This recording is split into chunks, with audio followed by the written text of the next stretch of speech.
Ladies and gentlemen, boys and girls, hunters of all ages and monsters of all stages, I'm DB Sinclair here with J Party, and as you may not know, Evolve can be played completely offline by yourself, and that's what we're going to show you today. The following two matches are being played by a single person, the one and only legend, myth, and master, Scott James. Offline here, playing at the 2K offices, and we're going to show you what this experience looks like from both the monsters and the hunters' perspective.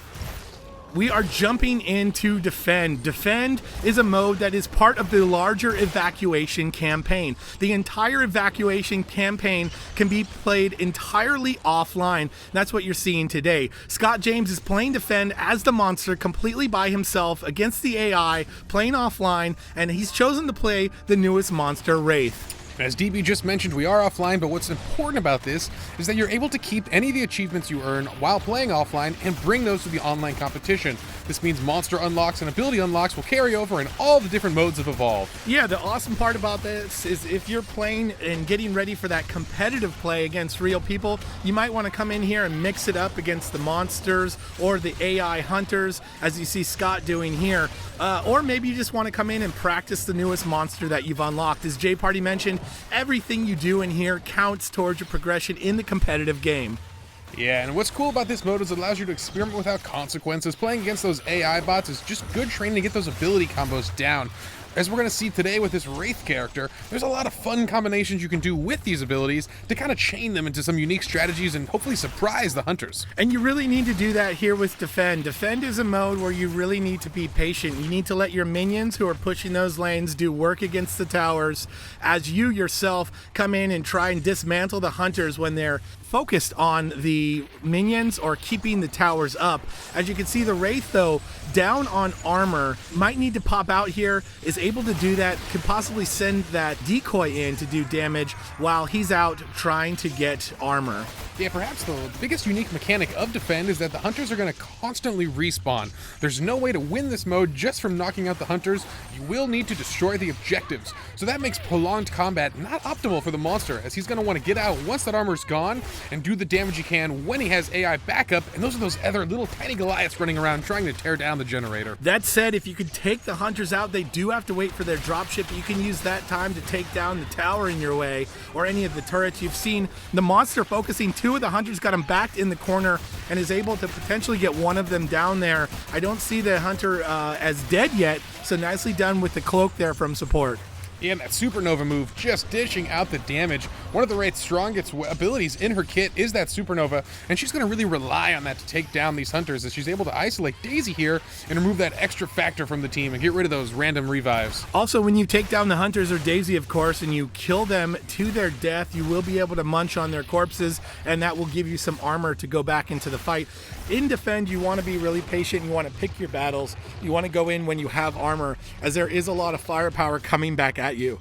Yeah, worth noting, although the hunters are going to constantly respawn, the monster, however, has a very limited health pool. Because you start at level 3, there is no way to gain health in this mode, and that makes that armor management just so important. You need to bail when your armor's down and get in there when it's up. Specifically, look for the support of those AI monsters. As you can see just on the edge of the Wraith screen there, it looks like they're moving towards the second objective here as that first generator is down. Yeah, Generator 2 already being worked on by the minions. The Wraith using that decoy, sending it towards the generator as well, while the Wraith itself is going to pop that Supernova and be able to take down one of the turrets. As you can see, what Scott is doing is he's using that armor to go in and take down the turrets, then backing out, letting the minions do their job, and hopefully getting some more armor so he can go back in. Yeah, I like this decision here, taking down those turrets early. It's going to give the space the AI needs to hopefully get the small Goliaths in there to tear down the objective. Your goal really as the Wraith is just to distract the hunters, keep them on their back foot, and don't allow them to focus the fire on those small little Goliaths. You're seeing the minion timer up in the left-hand corner, as well as the countdown timer for the mode. That is basically when the evacuation ship will leave. Right now, you're seeing hunters will win in 5 minutes and 46 seconds if the monster is not able to destroy the final objective.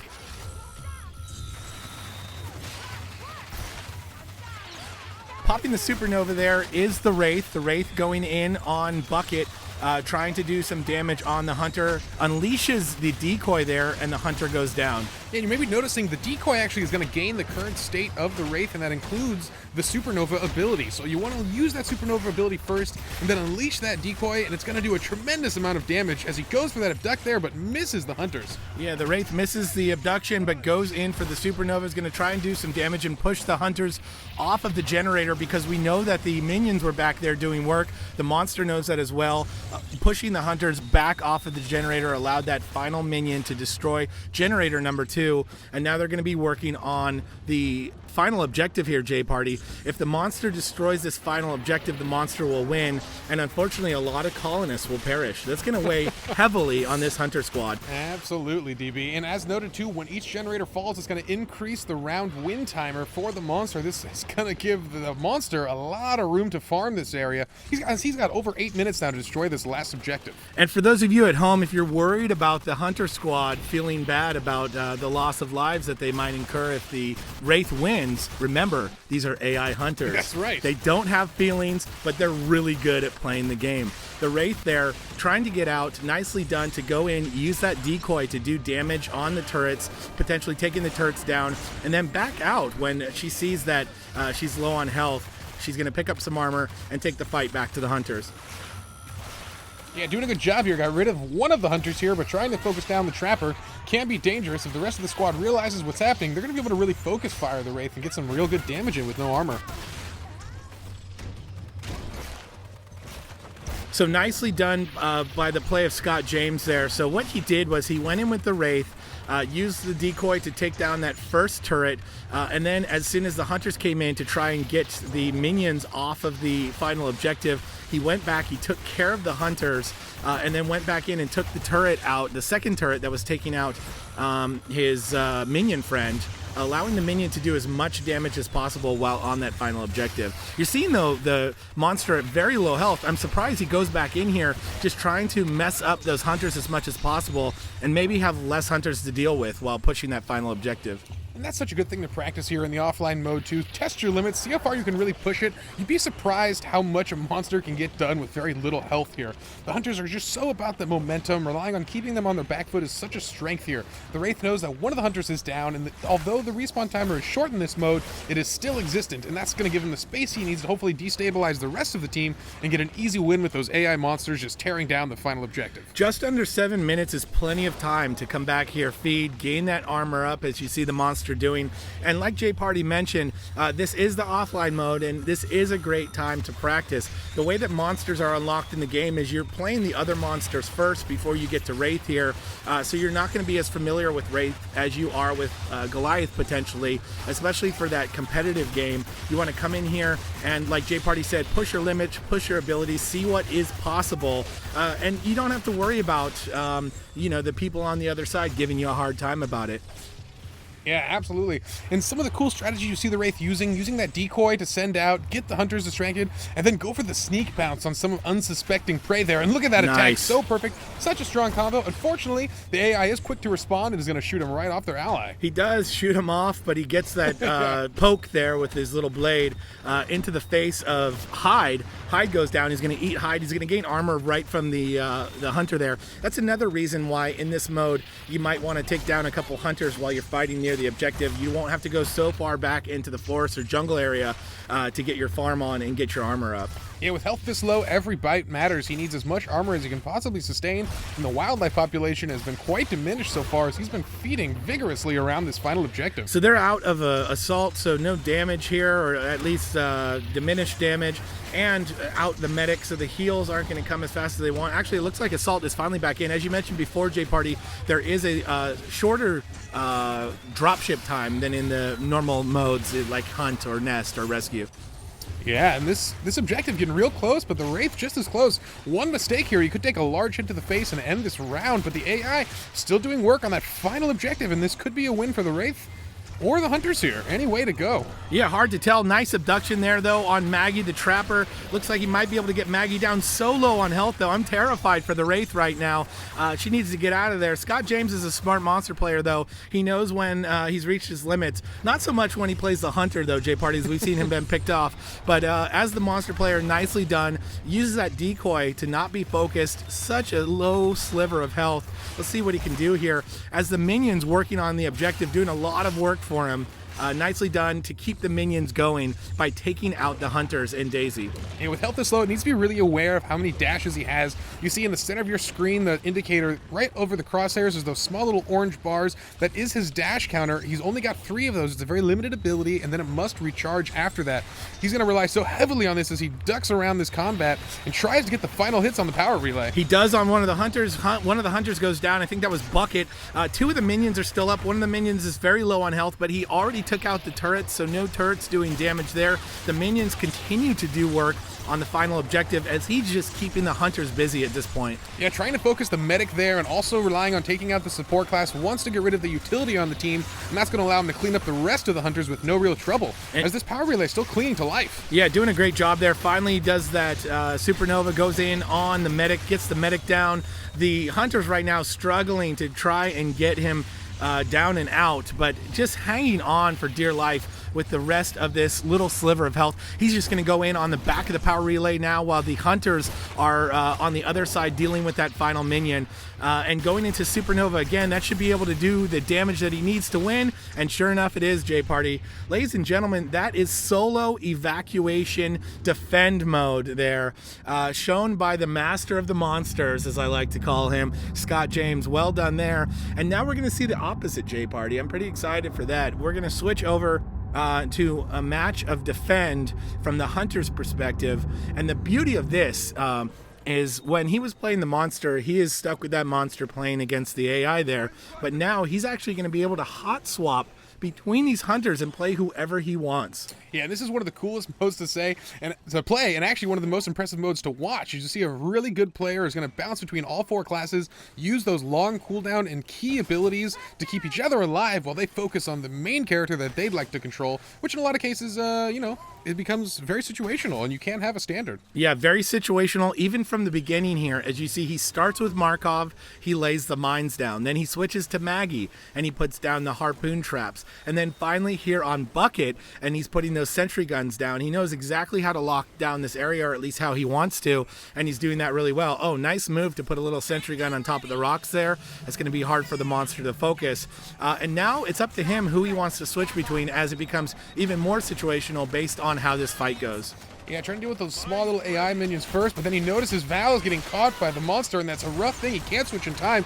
Val goes down here. We'll see if he tries to help Val up, but you probably don't want to play as one of the down hunters. Yeah, definitely not. He does switch indeed to Bucket. He's able to use that cloak to bring Val right back up. So nice move there by the support character. And what we're seeing here, Jay Party, is going to be Scott really controlling the game to how he wants to play it, being able to switch. This is also a great way to check out the hunters you want to play, because you'll also be able to, once you have them unlocked, be able to switch between the hunters you want to see and put together your ideal lineup of hunters in this scenario, be able to practice them all, see what works best, and then go back and take this out to the real world. Yeah, that's absolutely my favorite aspect of it, is just testing some of the weirder combinations of hunters, as we never really know what are the strong combinations, and that's on purpose here. We want the experimentation, we want the practice, mix and matching all the different groups together, and finding out what works for you and your playstyle. Yeah, it's pretty cool too with this defend mode. Defend is, as we mentioned before, part of the larger mode evacuation campaign, or the final day of evacuation is this defend mode. It's basically defending this final power source from the monster and his minions, as you're seeing those minions come in now. And he's right back to the game plan that he's sticking to, Jay Party, and that's putting out the traps, putting down the mines and the sentry guns, and just waiting for those minions to come in and then trying to take them down as fast as possible. Yeah, relying on a lot of this AoE, I can see why he likes Bucket. Those rocket launchers are going to allow him to do damage to both of those tiny little Goliaths at the same time.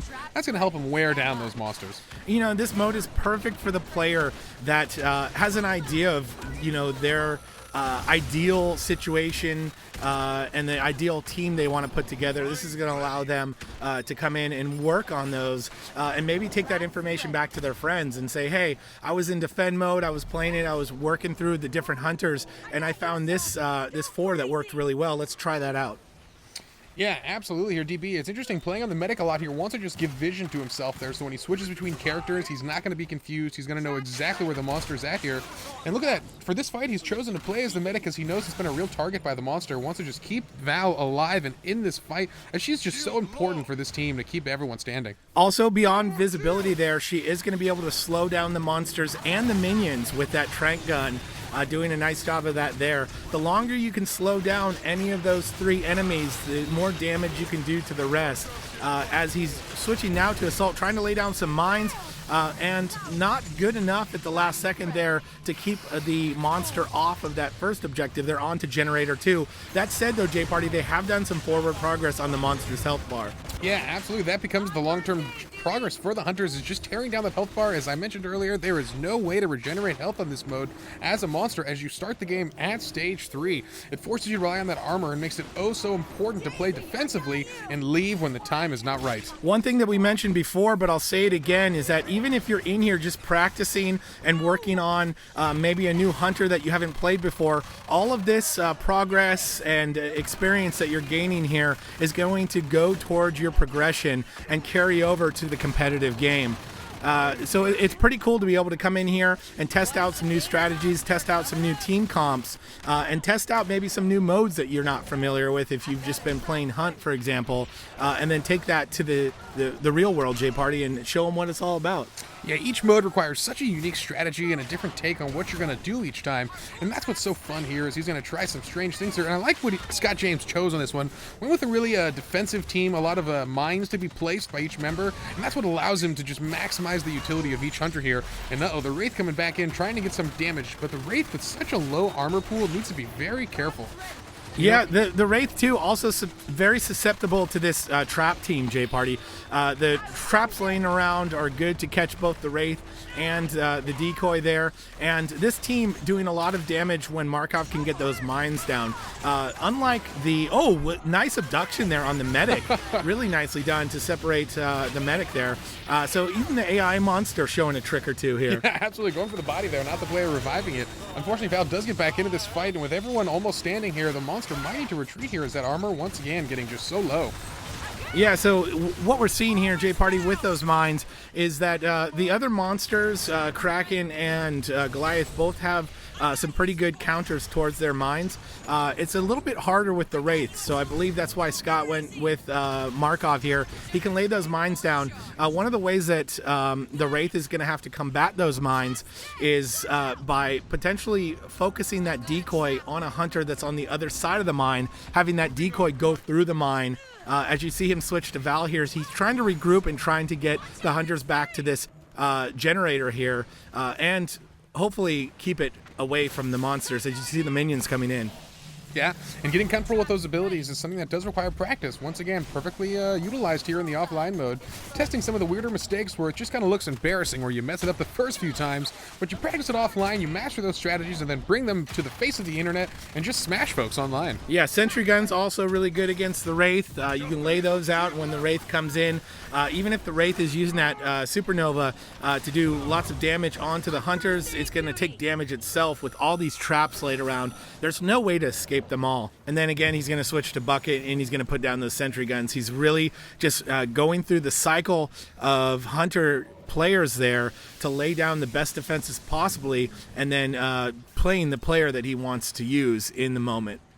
You would notice as a lot of his strategy here is just maximizing the use of those traps, those mines, just making sure they're down, and then giving the rest of his team vision. I love what he's doing. He bounces between Bucket and as well as Val, and wants to focus on tracking the monster down, so no surprises here. And I like it. Using the UAV here, and look at that. Gets a spot already. He's going to be able to track this Wraith, and that's going to let the rest of the team know exactly where she's lurking. He also saw the minions in the UAV there too, so he knows that they're coming in, and he knows exactly where they are.